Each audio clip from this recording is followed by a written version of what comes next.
Hello friends, എല്ലാ ഉദ്യോഗാർത്ഥികൾക്കും competitive ക്രാക്കറിലേക്ക് സ്വാഗതം.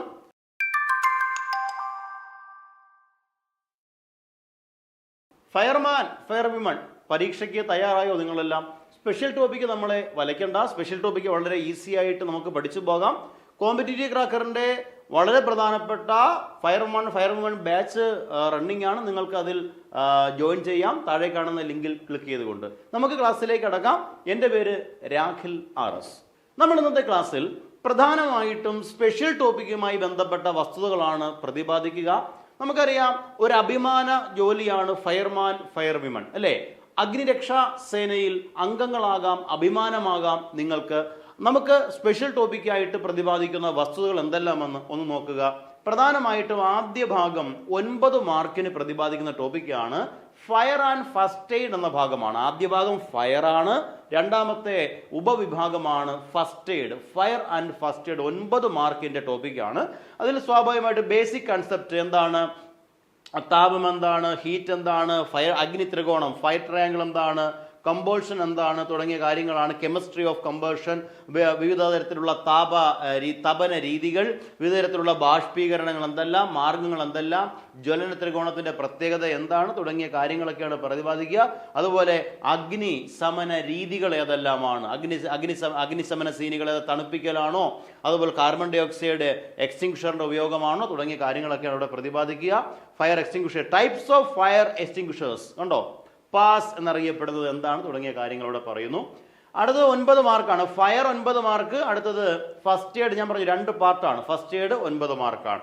First aid നമുക്കറിയാം, ബേസിക് ഫസ്റ്റ് എയ്ഡ് കൺസെപ്റ്റുകൾ എന്തെല്ലാം, ഓരോ തരത്തിലുള്ള അപകടങ്ങൾ കൊടുക്കേണ്ട ഫസ്റ്റ് എയ്ഡുകൾ എന്തെല്ലാമാണ്, പൊള്ളലേൽക്കുമ്പോൾ സ്വീകരിക്കേണ്ട നടപടി എന്താണ്, അതുപോലെ തന്നെ അതായത് പാമ്പ് കടി പോലെയുള്ള അപകടങ്ങൾക്ക് സ്വീകരിക്കേണ്ട മുൻകരുതലുകൾ, അടിയന്തരമായി ചെയ്യേണ്ട പ്രവൃത്തികൾ എന്തെല്ലാമാണ് തുടങ്ങിയ കാര്യങ്ങൾ ഇവിടെ പറയുന്നുണ്ട്. വിവിധ പ്രധാനപ്പെട്ട രക്ഷാ രീതികൾ എന്തെല്ലാം തുടങ്ങിയ കാര്യങ്ങളാണ് നമ്മൾ എന്താണ് CAB ABC റൂൾ എന്നറിയപ്പെടുന്നത് എന്താണ്, ക്യാബ് ABC റൂൾ എന്താണെന്ന് അറിയാം. അതുപോലെ മൗത്ത് ടു മൗത്ത് റിസേഷൻ എന്താണെന്ന് അറിയാം നമുക്ക്. അതുപോലെ തന്നെ CPR കൊടുക്കേണ്ടതിനെ പറ്റി ഇതൊക്കെ നമുക്ക് അറിയാം. അതുപോലെ തന്നെ IT ആക്ട് ആണ്. ഇപ്പം 9, 9, 18, 2, 20 അങ്ങനെ IT act 20 mark. IT act നിങ്ങൾ ഓൾറെഡി അറിയാവുന്നതാണ്, നിങ്ങൾ ഒരുപാട് കേട്ടിട്ടുള്ളതാണ്. ഇത്രയാണ് സ്പെഷ്യൽ ടോപ്പിക്. നമ്മൾ ഇന്നത്തെ ക്ലാസ്സിൽ നമ്മുടെ സ്പെഷ്യൽ ടോപ്പിക്കിന്റെ ആദ്യ ഭാഗം ഫയർ എന്ന ഭാഗത്ത് നിന്നുള്ള പ്രധാനപ്പെട്ട ചില ചോദ്യങ്ങൾ ഡിസ്കസ് ചെയ്യുന്നു. ഈ ചോദ്യങ്ങൾ പ്രീവിയസ് ചോദ്യം 244/2023 ഫയർ ആൻഡ് റെസ്ക്യൂ സർവീസിലേക്ക് നടന്ന പരീക്ഷയുടെ ചോദ്യമാണ്. നോക്കുക, താഴെ പറയുന്ന വസ്തുക്കളിൽ ഉത്പതനത്തിന് ഉത്പതനത്തിന് കാരണമാകുന്ന വസ്തു ഏത്? ഓപ്ഷൻ എ ഗ്രാമ്പു, ഓപ്ഷൻ ബി കർപ്പൂരം, ഓപ്ഷൻ സി ചന്ദനം, ഓപ്ഷൻ ഡി മെഴുക്. 1, 2, 3, 4 ഉപ ഓപ്ഷനുകൾ 2 and 3, 2 മാത്രം. ഇവയൊന്നുമല്ല എന്നത് തെറ്റാണെന്ന് നമുക്കറിയാം. ഇത് ഏതൊക്കെയുണ്ട്? എന്താണ് ഉത്പതനം? താഴെ പറയുന്ന വസ്തുക്കൾ സബ്ലിമേഷൻ എന്ന് പറഞ്ഞാൽ വേറെ ഒന്നുമല്ല, അന്തരീക്ഷ വായുവിൽ വച്ചാൽ ദ്രാവകമാകാതെ നേരിട്ട് വാതകമാക്കി മാറാൻ, അല്ലെങ്കിൽ തീ പിടിച്ചാൽ ദ്രാവകമാകാതെ അല്ലെങ്കിൽ വാതകമായി മാറാൻ കഴിയുന്ന വസ്തുക്കളെ വിളിക്കുന്ന പേരാണ്, ആ പ്രക്രിയക്ക് പറയുന്ന പേരാണ് ഉത്പതനം. അങ്ങനെയുള്ള വസ്തുക്കൾ ഗ്രാമ്പു വായിൽ വെച്ചാൽ നീരാവിയായി പോകുന്ന എന്നാണോ? അല്ല. പിന്നെയോ ചന്ദനം, മെഴുക് ആണോ? അല്ല. മെഴുകൊക്കെ ദ്രാവകമാകും, ശരിയല്ലേ? കത്തിച്ചു കഴിഞ്ഞാൽ ഉരുകി ഒലിയുന്ന കണ്ടിട്ടില്ലേ നമ്മൾ? എന്നാൽ ഇവിടെ ഒരുത്തരയുള്ളൂ, ഏതാണ്? കർപ്പൂരം. 2 മാത്രം ഒരു ഓപ്ഷൻ ഉണ്ടോ? ഉണ്ട്. ഏതാണ്? ഓപ്ഷൻ ബി ആണ്. കണ്ടോ, ഓപ്ഷൻ ബി ആണ് ഇവിടെ, കർപ്പൂരമാണ്. അപ്പൊ എന്താണ് ഈ ഒരു ഭാഗത്ത് ഫയർ ആൻഡ് റെസ്ക്യൂ സർവീസസിന്റെ സ്പെഷ്യൽ ടോപ്പിക്കിൽ പ്രതിപാദിക്കാൻ നമുക്ക് പെട്ടെന്ന് നോക്കുക. ഉത്പതനം, സബ്ലിമേഷൻ എന്നാൽ എന്ത്? നിങ്ങൾ കെമിസ്ട്രി ക്ലാസ്സിലൊക്കെ നേരത്തെ പഠിച്ചിട്ടുള്ളതാണ്. സബ്ലിമേഷൻ സിമ്പിൾ ആണ്, നമുക്കറിയാം. എന്താണ്? ഖരപദാർത്ഥങ്ങൾ ചൂടാക്കിയാൽ ദ്രാവകമാകാതെ നേരിട്ട് വാതകമാകുന്ന പ്രക്രിയക്ക് പറയുന്ന പേരാണ് ഉത്പതനം. ഖരപദാർത്ഥങ്ങൾ ചൂടാക്കിയാൽ ദ്രാവകമാകാതെ നേരിട്ട് വാതകമാകുന്ന പ്രക്രിയക്ക് വിളിക്കുന്ന പേരാണ് സബ്ലിമേഷൻ അല്ലെങ്കിൽ ഉത്പതനം എന്ന് പറയുന്നു. ഒരു സോളിഡ് കണികകൾ അവയ്ക്കിടയിലുള്ള ആകർഷണ ശക്തിയെ പൂർണ്ണമായി മറികടക്കാൻ ആവശ്യമായ ഊർജം ആഗിരണം ചെയ്യുമ്പോൾ നടക്കുന്നത് എന്താണ് ചോദിച്ചാലും ഉത്പതനമാണ്. അത് ഇങ്ങനെയും ചോദിക്കുക. അപ്പൊ നോക്കുക, ഒരു പദാർത്ഥത്തിലെ അല്ലെങ്കിൽ ഒരു വസ്തുവിലെ സോളിഡ് കണികകൾ അവയ്ക്കിടയിലുള്ള ആകർഷണ ബലം പൂർണ്ണമായും മറികടക്കാൻ, അവർക്കിടയിൽ ആകർഷണ ബലം പൂർണ്ണമായും മറികടക്കാൻ ആവശ്യമായ ഊർജം ആഗിരണം ചെയ്യുമ്പോൾ, ഈ ഊർജം എന്നറിയപ്പെടുന്നത് താപമാണ്. താപം, ടെമ്പറേച്ചർ. ഈ ഊർജം ആഗിരണം ചെയ്യുമ്പോൾ നടക്കുന്ന പ്രക്രിയയാണെന്ത്? ഉത്പതനം അഥവാ സബ്ലിമേഷൻ എന്നറിയപ്പെട്ടു. നമുക്ക് ഉദാഹരണത്തിന് അമോണിയം ക്ലോറൈഡും മണലും ചേർത്ത മിശ്രിതത്തിലെ ഘടകങ്ങളെ വേർതിരിക്കുന്ന രീതി ഏത്? ഉത്പാദനത്തിന് ഒരുപാട് ഉദാഹരണം നമുക്ക് പറയാം. ഇവിടെ അമോണിയം ക്ലോറൈഡും മണലും ചേർന്ന മിശ്രിതം വിഖ്യാതമായ ഒരു ഉദാഹരണമായി പറയപ്പെടുന്ന ഒന്നാണ്. നിങ്ങൾ കേട്ട് കാണുന്നതിന് മുമ്പ് തന്നെ അമോണിയം ക്ലോറൈഡും മണലും ചേർന്ന മിശ്രിതത്തെ വേർതിരിക്കുന്ന രീതി ഏതെന്ന് ചോദിച്ചു കഴിഞ്ഞാൽ ഉത്പതനത്തിലൂടെ, സബ്ലിമേഷനിലൂടെയാണെന്ന് ഓർക്കണം. ഖരപദാർത്ഥങ്ങൾ ചൂടാകുമ്പോൾ ദ്രാവകമാകാതെ നേരിട്ട് വാതകമാകുന്ന പ്രക്രിയയുടെ പേരാണ് സബ്ലിമേഷൻ എന്ന് പറഞ്ഞു. നോക്കുക, ഉത്പന്നത്തിന് വിധേയമാകുന്ന വസ്തുക്കൾ നേരത്തെ പറഞ്ഞു. ഉത്പന്നത്തിന് വിധേയമാകുന്ന വസ്തു ഏതെന്നുള്ള ഓപ്ഷൻ ചോദിച്ചില്ലേ? അപ്പൊ ഇനി ഏതൊക്കെയാ വസ്തുക്കളുടെ ലിസ്റ്റ് ഒന്ന് പഠിച്ച്. സബ്ലിമേഷൻ, അതായത് ചൂടാക്കുമ്പോൾ ദ്രാവകമാകാതെ നേരിട്ട് വാതകമാകുന്ന വസ്തുക്കൾ ഏതൊക്കെയാണ് ഒന്ന് നോക്കുക.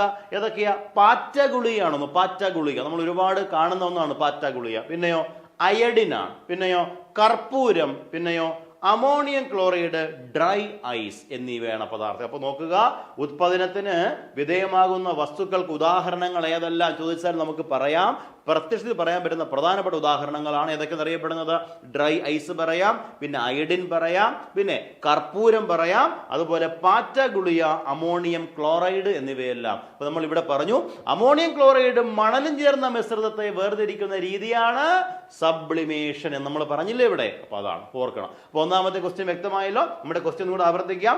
താഴെ പറയുന്ന വസ്തുക്കളിൽ ഉത്പാദനത്തിന് തയ്യാറാകുന്ന വസ്തു എന്നുള്ള പ്രീവിയസ് ചോദ്യമാണ്. ഗ്രാമ്പു, കർപ്പൂരം, ചന്ദനം, മെഴുക് ഏതാണ് നമുക്കറിയാം? അത് കർപ്പൂരം മാത്രമായിരുന്നു, നമ്മൾ പഠിച്ചതാണ്. ശരി, നമുക്ക് അടുത്തൊരു ക്വസ്റ്റ്യനിലേക്ക് പോകാം. ഉദ്യോഗാർത്ഥികളെ നോക്കുക. യൂണിറ്റ് മാസ് ഉള്ള ഒരു വസ്തുവിന്റെ ഊഷ്മാവ്, യൂണിറ്റ് മാസ് ഉള്ള ഒരു വസ്തുവിന്റെ ഊഷ്മാവ് 1 ഡിഗ്രി സെൽഷ്യസ് ഉയർത്തുന്നതിനാവശ്യമായ താപത്തിന്റെ അളവാണ് ഡാഷ്. ചോദ്യം ആവർത്തിക്കുന്നു. യൂണിറ്റ് മാസ് ഉള്ള ഒരു വസ്തുവിന്റെ ഊഷ്മാവ് 1 ഡിഗ്രി സെൽഷ്യസ് ഉയർത്തുന്നതിനാവശ്യമായ താപത്തിന്റെ അളവാണ് ഡാഷ് എന്നറിയപ്പെടുന്നു. ഓപ്ഷൻ എ വിശിഷ്ട താപധാരിത അല്ലെങ്കിൽ specific heat capacity. Option B താപധാരിത അല്ലെങ്കിൽ ഹീറ്റ് കപ്പാസിറ്റി. ഓപ്ഷൻ സി ജ്വലന പരിധി അല്ലെങ്കിൽ range of flammability. Option D ജ്വലനോഷ്മാവ് അഥവാ ഇഗ്നീഷൻ ടെമ്പറേച്ചർ. 4 ഓപ്ഷനുകളാണ്. ചോദ്യം വ്യക്തമായല്ലോ. എന്താണ്? യൂണിറ്റ് മാസ് ഉള്ള ഒരു വസ്തുവിന്റെ ഊഷ്മാവ് 1 ഡിഗ്രി സെൽഷ്യസ് ഉയർത്താൻ ആവശ്യമായ താപം. യൂണിറ്റ് മാസ് എന്ന് പറഞ്ഞാൽ നമുക്കറിയാം 1 യൂണിറ്റ് മാസ് ആണ് ഉദ്ദേശിക്കുന്നത്. അതുകൊണ്ട് തന്നെ ഇവിടുത്തെ ഉത്തരം ഏതാണ്? വിശിഷ്ട താപധാരിത, സ്പെസിഫിക് ഹീറ്റ് കപ്പാസിറ്റി ആണ്. മനസ്സിലാവുന്നുണ്ടോ? അപ്പൊ താപധാരിത എന്ന് പറഞ്ഞാൽ ഒരു വസ്തുവിന്റെ ഊഷ്മാവ് 1 ഡിഗ്രി സെൽഷ്യസ് ഉയർത്താൻ ആവശ്യമായിട്ടുള്ള താപത്തിന്റെ അളവാണ് താപധാരിത. താപധാരിതയുടെ യൂണിറ്റ് നമുക്കറിയാം ജൂൾ പെർ ഡിഗ്രി സെൽഷ്യസ് ആണ്. എന്നാൽ വിശിഷ്ട താപധാരിത അല്ലെങ്കിൽ സ്പെസിഫിക് ഹീറ്റ് കപ്പാസിറ്റി എന്ന് പറഞ്ഞു കഴിഞ്ഞാൽ നമുക്കറിയാം 1 കിലോഗ്രാം യൂണിറ്റ് മാസമുള്ള വസ്തുവിന്റെ ഊഷ്മാവ് 1 ഡിഗ്രി സെൽഷ്യസ് ഉയർത്താൻ ആവശ്യമായിട്ടുള്ള താപമാണ് സ്പെസിഫിക് ഹീറ്റ് കപ്പാസിറ്റി, വിശിഷ്ട താപധാരിത. അതുകൊണ്ടാണ് നമ്മുടെ ഇവിടുത്തെ ഉത്തരം എന്തായി മാറിയത്? വിശിഷ്ട താപധാരിത. ഇനി ഓർക്കുക, താപധാരിതയുടെ unit joule per degree Celsius ആണ്. അപ്പോൾ വിശിഷ്ട താപധാരിതയുടെ യൂണിറ്റ് എന്തായിരിക്കും?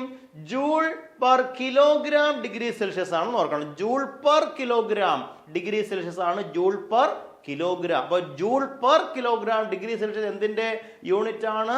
ഓർക്കണം, വിശിഷ്ട താപധാരിതയുടെ യൂണിറ്റ് ആണ്. ഓക്കെ, വിശിഷ്ട താപധാരിത ഏറ്റവും കൂടുതലുള്ള വസ്തു എന്താണ് ചോദിച്ചാൽ ജലമാണ്. ഓർക്കണം, വിശിഷ്ട താപധാരിത ഏറ്റവും കൂടുതലുള്ള വസ്തു ഏതാണെന്ന് ഓർക്കണം, ജലമാണ്. ഓക്കെ അല്ലേ പറഞ്ഞത്? അപ്പൊ എന്താണ് താപധാരിതയും വിശിഷ്ട താപധാരിതയും വ്യത്യാസം മനസ്സിലാവുന്നുണ്ടല്ലോ. അടുത്ത നമുക്ക് നോക്കാം. ഇനി മറ്റൊരു ടേമാണ് ദ്രവീകരണ ലീനതാപം എന്നറിയപ്പെട്ടു. ദ്രവീകരണ ലീനതാപം എന്നറിയപ്പെട്ടു. എന്താണ് ദ്രവീകരണ ലീനതാപം എന്നറിയപ്പെടുന്നത്? നമുക്കറിയാം 1 ഗ്രാം മാസുള്ള വസ്തു സ്ഥിരമായ ഊഷ്മാവിൽ ഖരാവസ്ഥയിൽ നിന്ന് ദ്രാവകാവസ്ഥയിലേക്ക് മാറുന്നതിനാവശ്യമായ താപത്തെയാണ് ദ്രവീകരണ ലീനതാപം എന്നറിയപ്പെട്ടു. അപ്പൊ എന്താണ് ദ്രവീകരണ ലീനതാപം? 1 ഗ്രാം മാസുള്ള വസ്തു, 1 ഗ്രാം മാസുള്ള വസ്തു സ്ഥിരമായ ഊഷ്മാവിൽ ഖരാവസ്ഥയിൽ നിന്നും ദ്രാവകാവസ്ഥയിലേക്ക് മാറുന്നതിന് ആവശ്യമായ താപത്തെയാണ് ദ്രവീകരണ ലീനതാപം. ഇത് നമ്മൾ അറിഞ്ഞിരിക്കുന്ന ടേമാണ് ദ്രവീകരണ ലീനതാപം എന്നറിയപ്പെട്ടു. അപ്പോൾ നോക്കുക, ഐസ് എന്നറിയപ്പെടുന്ന ഒരു ഖരാവസ്ഥയിരിക്കുന്ന വസ്തുവാണ് അല്ലേ. അതിന്റെ ദ്രവീകരണ ലീനതാപം എത്രയാണ്? 80 കലോറിയാണെന്ന് ഓർക്കണം. 80 കലോറിയാണ്. ദ്രവീകരണ ലീനതാപത്തിന്റെ യൂണിറ്റ് ആണ് ജൂൾ പെർ കിലോഗ്രാം ആണ്. അപ്പോൾ ദ്രവീകരണ ലീനതാപത്തിന്റെ യൂണിറ്റ് എന്താണ്? ജൂൾ പെർ കിലോഗ്രാം ആണെന്ന് ഓർത്തിരിക്കണം. ജൂൾ പെർ കിലോഗ്രാം ആണ്. നമുക്കറിയാം 0 ഡിഗ്രി സെൽഷ്യസിലുള്ള ഐസിന്റെ 0 ഡിഗ്രി സെൽഷ്യസ് ആണ് നമുക്കറിയാം ഐസ്. 0 ഡിഗ്രി സെൽഷ്യസിലുള്ള ഐസിന്റെ ദ്രവീകരണ ലീനതാപം എത്രയാണെന്ന് വെച്ച് കഴിഞ്ഞാൽ 80 കിലോ കലോറി പെർ കിലോഗ്രാം ആണെന്ന് ഓർക്കണം. 80 കിലോ കലോറി പെർ കിലോഗ്രാം ആണെന്ന് ഓർക്കണം. ഓക്കെ ആണല്ലോ പറഞ്ഞത്. അപ്പോൾ ദ്രവീകരണ ലീനതാപത്തിന്റെ കാര്യം നമ്മൾ പറഞ്ഞു. അടുത്തൊരു ടേമാണ് ബാഷ്പനം. നമുക്കറിയാം വേപ്പറൈസേഷൻ അഥവാ ബാഷ്പനം. എന്താണ് ബാഷ്പനം? നമുക്കറിയാവുന്ന കാര്യമാണ്. ഒരു ദ്രാവകം അതിന്റെ തിളനിലയിൽ വെച്ചിട്ട്, നമുക്കറിയാം ഒരു ദ്രാവകം അതിന്റെ തിളനില ബോയിലിംഗ് പോയിന്റിൽ വെച്ചിട്ട് ബാഷ്പമായി മാറുന്ന പ്രവർത്തനത്തിന് വിളിക്കുന്ന പേരാണ് ബാഷ്പനം. തിളനിലയിൽ വെച്ചിട്ട് ബാഷ്പമായി മാറുന്ന പ്രവർത്തനത്തിനാണ് ബാഷ്പനം എന്ന് പറയുന്നു. 1 കിലോഗ്രാം ദ്രാവകം അതിന്റെ തിളനിലയിൽ വെച്ച് താപനിലയിൽ വ്യത്യാസമില്ലാതെ പൂർണ്ണമായും വാതകമായി മാറാൻ സ്വീകരിക്കുന്ന താപത്തിന്റെ അളവിനെ വിളിക്കുന്ന പേരാണ് ലേറ്റന്റ് ഹീറ്റ് കപ്പാസിറ്റി അല്ലെങ്കിൽ ഹീറ്റ് ഓഫ് വേപ്പറൈസേഷൻ. നമുക്ക് ഓർക്കുക, ലേറ്റന്റ് ഹീറ്റ് ഓഫ് വേപ്പറൈസേഷൻ അല്ലെങ്കിൽ നമുക്കറിയാം ബാഷ്പന ലീനതാപം. എന്താണ് ബാഷ്പന ലീനതാപം? പറഞ്ഞു 1 കിലോഗ്രാം ദ്രാവകം അതിന്റെ തിളനിലയിൽ വെച്ച് 1 കിലോഗ്രാം ദ്രാവകം അതിന്റെ തിളനിലയിൽ വെച്ച് താപനിലയിൽ വ്യത്യാസമില്ലാതെ പൂർണ്ണമായും വാതകമായി മാറാൻ, അതായത് തിളനിലയിൽ വ്യത്യാസമില്ല. അപ്പോൾ 1 കിലോഗ്രാം ദ്രാവകം അതിന്റെ തിളനിലയിൽ വെച്ചിട്ട് അതിന്റെ ബോയിലിംഗ് പോയിന്റിൽ വെച്ചിട്ട് താപനിലയിൽ വ്യത്യാസമില്ലാതെ പൂർണ്ണമായും വാതകമായി മാറാൻ സ്വീകരിക്കുന്ന താപത്തിന്റെ അളവിനെ വിളിക്കുന്ന പേരാണ് ബാഷ്പന ലീനതാപം അല്ലെങ്കിൽ ലാറ്റന്റ് ഹീറ്റ് ഓഫ് വേപ്പറൈസേഷൻ എന്നറിയപ്പെടും. ഓർക്കുക, latent heat of vaporisation. Clear ആവുന്നുണ്ടല്ലോ പറഞ്ഞത്? ഇത്രയാണ് നമുക്ക് അതുമായി ബന്ധപ്പെട്ട. നമ്മുടെ ഇവിടുത്തെ ചോദ്യം എന്തായിരുന്നു? നമ്മുടെ ഇവിടുത്തെ ചോദ്യം വിശിഷ്ട താപധാരിതയെ കുറിച്ചതാണ്. ഹീറ്റ്, താപം പ്രധാനപ്പെട്ട ഒരു ടോപ്പിക്കാണ്. നിങ്ങളുടെ സിലബസിലെ ഫയർ എന്ന ടോപ്പിക്കിലാണ് നിങ്ങൾ ഈ താപം, ടെമ്പറേച്ചറിനെ പറ്റി പഠിക്കേണ്ടത്. അവിടെ പരിചയപ്പെട്ട കുറേ ടേമുകളാണ് നമ്മൾ ഡിസ്കസ് ചെയ്ത് വിശദമായ കാര്യങ്ങൾ നമ്മൾ ക്ലാസ്സിൽ പറയും. അപ്പൊ ഇവിടെ ഓർക്കുക, എന്താണ് താപധാരിത? വിശിഷ്ട താപധാരിത. താപധാരിതയുടെ unit joule per degree Celsius ആണെങ്കിൽ വിശിഷ്ട താപധാരിതയുടെ യൂണിറ്റ് എന്നറിയപ്പെടുന്നത് എന്താണ്? Joule per kilogram degree Celsius ആണ് എന്ന് നമ്മൾ പറഞ്ഞു. ദ്രവീകരണ ലീനതാപം വളരെ പ്രധാനപ്പെട്ട ഒരു ടേമാണ്. ഖരാവസ്ഥയിലുള്ള ഏതെങ്കിലും ഒരു വസ്തു എന്താകാനായിട്ട് ദ്രാവകാവസ്ഥയിലേക്ക് മാറുന്നതിന് ആവശ്യമായിട്ടുള്ള എന്താണ് താപത്തെ വിളിക്കുന്ന പേരാണ്. ഓർക്കണം, 1 ഗ്രാം മാസുള്ള വസ്തു സ്ഥിരമായ ഊഷ്മാവിൽ ഖരാവസ്ഥയിൽ നിന്നും ദ്രാവകാവസ്ഥയിലേക്ക് മാറാൻ ആവശ്യമായ താപത്തിനെയാണെന്ന് വിളിക്കുക ദ്രവീകരണ ലീനതാപം എന്നറിയപ്പെടുക. ദ്രവീകരണ ലീനതാപത്തിന്റെ യൂണിറ്റ് ജൂൾ പെർ കിലോഗ്രാം. ദ്രവീകരണ ലീനതാപത്തിന്റെ യൂണിറ്റ് ജൂൾ പെർ കിലോഗ്രാം ആണ് എന്ന് നമ്മൾ ഇവിടെ പറഞ്ഞു. അതുപോലെ ഇനി ബാഷ്പനം എന്താണ്? വേപ്പറൈസേഷൻ അഥവാ ബാഷ്പനം. ഒരു ദ്രാവകം അതിന്റെ തിളനിലയിൽ വെച്ച് ബാഷ്പമായി മാറുന്ന പ്രക്രിയ പറയുന്ന പേരാണ് ബാഷ്പനം. നമുക്കറിയാം 1 കിലോഗ്രാം ദ്രാവകം അതിന്റെ തിളനിലയിൽ വെച്ച് താപനിലയിൽ വ്യത്യാസമില്ലാതെ പൂർണ്ണമായും വാതകമായി മാറാൻ സ്വീകരിക്കുന്ന താപത്തിന്റെ അളവിനെ വിളിക്കുന്ന പേരാണ് ബാഷ്പന ലീനതാപം അല്ലെങ്കിൽ ലേറ്റന്റ് ഹീറ്റ് ഓഫ് വേപ്പറൈസേഷൻ എന്ന് പറയപ്പെടും. അടുത്തൊരു ക്വസ്റ്റ്യനിലേക്ക് നമുക്ക് പോയാലോ? അടുത്തൊരു ക്വസ്റ്റ്യൻ നോക്കുക. ജ്വലന സ്രോതസ്സിന്റെ സഹായമില്ലാതെ ഒരു വസ്തു സ്വയം കത്തുന്നതിന് ആവശ്യമായ ഏറ്റവും കുറഞ്ഞ ഊഷ്മാവിനെ പറയുന്ന പേരാണെന്ത്? ജ്വലന സ്രോതസ്സിന്റെ സഹായമില്ലാതെ ഒരു വസ്തു സ്വയം കത്തുന്നതിന് ആവശ്യമായ ഏറ്റവും കുറഞ്ഞ ഊഷ്മാവിനെ പറയുന്ന പേരെന്ത്? ഇതാണ് ചോദ്യം. ഓപ്ഷൻ എ ജ്വലനോഷ്മാവ്, ഓപ്ഷൻ ബി ജ്വലന പരിധി, ഓപ്ഷൻ സി ഫ്ലാഷ് പോയിന്റ്. ഇവയൊന്നുമല്ല. ചോദ്യം എന്താണ്? ജ്വലന സ്രോതസ്സിന്റെ സഹായം ഇല്ലാതെ തന്നെ ഒരു വസ്തു സ്വയം കത്തുന്നതിന് ആവശ്യമായ ഊഷ്മാവിനെ വിളിക്കുന്ന പേര്, ഇവിടെ പ്രത്യക്ഷത്തിൽ അർത്ഥം എടുത്താൽ പോലും ശരി ഉത്തരം കിട്ടുക ഏത് തന്നെ? ജ്വലനോഷ്മാവ് എന്നാണ് ഓർക്കുക. ജ്വലനോഷ്മാവ്. അപ്പൊ നമുക്കറിയാം, എല്ലായ്പ്പോഴും ഒരു സ്രോതസ്സിന്റെ ആവശ്യം ഒരു വസ്തു ജ്വലിക്കാൻ ആവശ്യമാകണമെന്നില്ല. ചില പ്രത്യേക വസ്തുക്കൾക്ക് നിങ്ങൾ കേട്ടില്ല, അന്തരീക്ഷ വായിൽ വെച്ച് തന്നെ ജ്വലിക്കും. ശുദ്ധവായുവിൽ വച്ചാൽ ഓക്സിജനുമായി സമ്പർക്കമുണ്ടായാൽ സ്വയം കത്തുന്ന വസ്തുക്കളുണ്ട് എന്നെല്ലാം കേട്ടിട്ടില്ലേ നിങ്ങൾ? അപ്രകാരമുള്ള വസ്തുക്കളുടെ സ്വഭാവം എന്തെല്ലാമെന്നാണ് നമുക്ക് പെട്ടെന്ന് നോക്കിയാലോ. അപ്പൊ ജലനോഷ്മാവാണ് ഇവിടുത്തെ ശരി ഉത്തരം എന്ന് മനസ്സിലായല്ലോ. നോക്കുക എന്താണ് ജ്വലന താപനില എന്ന് ആദ്യം ഓർക്കണം അല്ലെ. ഇഗ്നീഷൻ ടെമ്പറേച്ചർ, ജ്വലന താപനില എന്നതുകൊണ്ട് ഉദ്ദേശിക്കുന്നത് എന്താണ്? ഏതെങ്കിലും ഒരു ബാഹ്യ ജ്വലന ഉറവിടത്തിന്റെ സഹായം ഇല്ലെങ്കിൽ പോലും ഇല്ലാതെ ഒരു അസ്ഥിരമായ പദാർത്ഥം ഒരു സാധാരണ അന്തരീക്ഷത്തിൽ സ്വയം ജ്വലിക്കുന്ന ഏറ്റവും കുറഞ്ഞ താപനിലയെ വിളിക്കുന്ന പേരാണ് ജ്വലന താപനില. അപ്പൊ എന്താണ് ജ്വലന താപനില? നമ്മൾ ജ്വലന താപനില തന്നെ ജ്വലന ഊഷ്മാവ് എന്ന് പറഞ്ഞിട്ട് ഇവിടെ എഴുതി, രണ്ടും ഒന്നാണേ, തെറ്റിദ്ധരിക്കരുത്. ജ്വലന ഊഷ്മാവും ജ്വലന താപനിലയും ഒന്നാണ്. അപ്പോൾ എന്താണ് ജ്വലനോഷ്മാവ് അല്ലെങ്കിൽ ജ്വലന താപനില? ഇഗ്നിഷൻ ടെമ്പറേച്ചർ എന്നാൽ എന്ത്? ഏതെങ്കിലും ഒരു ബാഹ്യ ജ്വലന ഉറവിടത്തിന്റെ സഹായമില്ലാതെ ഒരു അസ്ഥിരമായ പദാർത്ഥം സാധാരണ അന്തരീക്ഷ ഊഷ്മാവിൽ സ്വയം കത്താൻ, ജ്വലിക്കാൻ ആവശ്യമായ ഏറ്റവും കുറഞ്ഞ താപനിലയെ വിളിക്കുന്ന പേരാണ് ജ്വലന താപനില. പഠിച്ചല്ലോ, ജ്വലന താപനില. ക്ലിയർ ആണല്ലോ. സ്വാഭാവിക അന്തരീക്ഷ താപനിലയിൽ ജ്വലിക്കുന്ന പദാർത്ഥങ്ങളെ അറിയപ്പെടുന്ന പേര്, സാധാരണ അന്തരീക്ഷ താപനിലയിൽ ജ്വലിക്കുന്ന പദാർത്ഥങ്ങളെ സാധാരണ അന്തരീക്ഷ ഊഷ്മാവിൽ വച്ചാൽ സ്വയം കത്തുന്ന ജ്വലിക്കുന്ന പദാർത്ഥങ്ങളെ വിളിക്കുന്ന പേരാണ് പൈറോഫോറിക് പദാർത്ഥങ്ങൾ. പൈറോഫോറിക് ഓർക്കുക. എന്താണ് പൈറോഫോറിക് എന്ന് പറഞ്ഞു കഴിഞ്ഞാൽ എന്തിനെയാണ് പൈറോഫോറിക് എന്ന് വിളിക്കുന്നത്?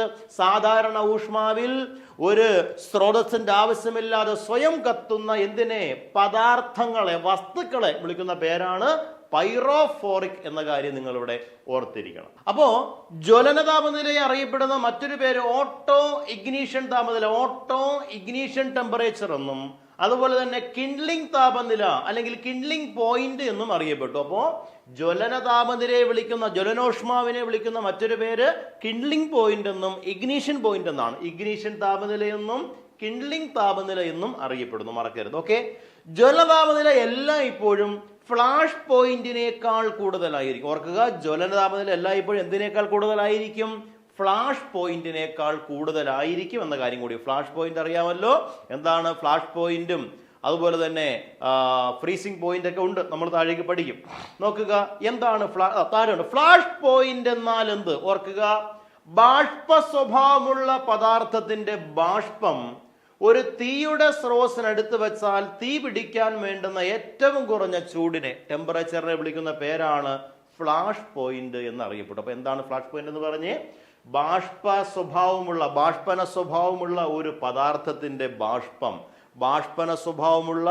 ഒരു പദാർത്ഥത്തിന്റെ ബാഷ്പം, ഒരു തീയുടെ സ്രോതസ്സിനടുത്ത് വെച്ചാൽ തീ പിടിക്കാൻ വേണ്ടുന്ന ഏറ്റവും കുറഞ്ഞ ചൂടിനെ വിളിക്കുന്ന പേരാണ് ഫ്ലാഷ് പോയിന്റ് എന്ന് പറയും. മനസ്സിലാവുന്നുണ്ടല്ലോ പറഞ്ഞത്? ജ്വലനത്തിനാവശ്യമായ ഊർജം അല്ലെങ്കിൽ ആക്ടിവേഷൻ എനർജി നൽകുന്നതിന് ജ്വലന താപനില അല്ലെങ്കിൽ ജ്വലനോഷ്മാവ് ആവശ്യമാണ്. നമുക്കറിയാം, ഒരു സ്രോതസ് വേണം, ശരിയല്ലേ? ഒരു പദാർത്ഥത്തിന് ജ്വലനത്തിന് ആവശ്യമായ എന്ത് വേണം? ഊർജം വേണം, അല്ലെ? ഈ ഊർജത്തിന് ആക്ടിവേഷൻ എനർജി എന്നാണ് പറയുക. ഈ ആക്ടിവേഷൻ എനർജി നൽകുന്നതിന് ആവശ്യമായിട്ടുള്ള താപനിലയാണ് ജ്വലന താപനില. അതിന് ഒരു ജ്വലന താപനില ആവശ്യമാണെന്ന കാര്യങ്ങൾ ഓർത്തിരിക്കണം. അപ്പോൾ ഓരോ പദാർത്ഥത്തിന്റെയും ജ്വലന താപനില ഒന്ന് വിലയിരുത്തുക. ഇന്ധനം അല്ലെങ്കിൽ രാസവസ്തു നോക്കുക, ജ്വലന താപനില അത് ഡിഗ്രി സെൽഷ്യസിലാണ് ജ്വലന താപനില രേഖപ്പെടുത്തിയിരിക്കുന്നത്. ഇവിടെ ഡിഗ്രി സെൽഷ്യസിലാണ്.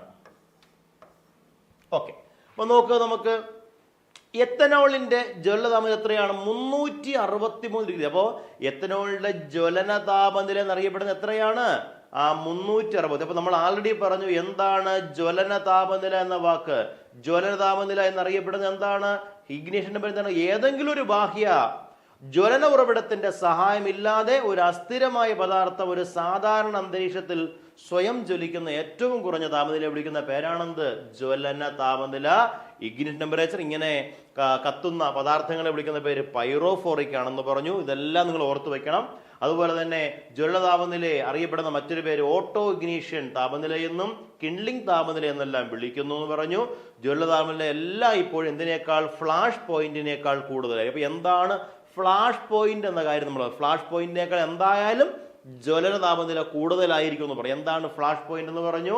ബാഷ്പന സ്വഭാവമുള്ള ഒരു പദാർത്ഥത്തിന്റെ ബാഷ്പം ഒരു തീയുടെ സ്രോതസ്സിന്റെ അടുത്ത് വെച്ചാൽ അത് തീ പിടിക്കാൻ, ജ്വലിക്കാൻ ആവശ്യമായ ഏറ്റവും കുറഞ്ഞ ചൂടിനെ വിളിക്കുന്ന പേരാണ് ഫ്ലാഷ് പോയിന്റ്. അപ്പോൾ ഓർക്കണം, ജ്വലനോഷ്മാവ് എന്നറിയപ്പെടുന്നത് എല്ലായ്പ്പോഴും, ജ്വലന താപനില എല്ലായ്പ്പോഴും എന്തിനേക്കാൾ കൂടുതലാണ്? ഈ ഫ്ലാഷ് പോയിന്റിനേക്കാൾ കൂടുതലാണ്. വ്യക്തമായല്ലോ ആശയം? ജ്വലനത്തിന് ആവശ്യമായ ഊർജം, ആക്ടിവേഷൻ എനർജി നൽകുന്നത് ജ്വലന താപനില അത്യാവശ്യമാണ്. നമുക്കറിയാം, ഓരോ വസ്തുവിന്റെയും ജ്വലന താപനിലയാണ് നമ്മൾ പറഞ്ഞത്. അസ്ഥിരമായ പദാർത്ഥങ്ങളാണ്. ഏതൊക്കെ? ഇന്ധനം, രാസവസ്തു.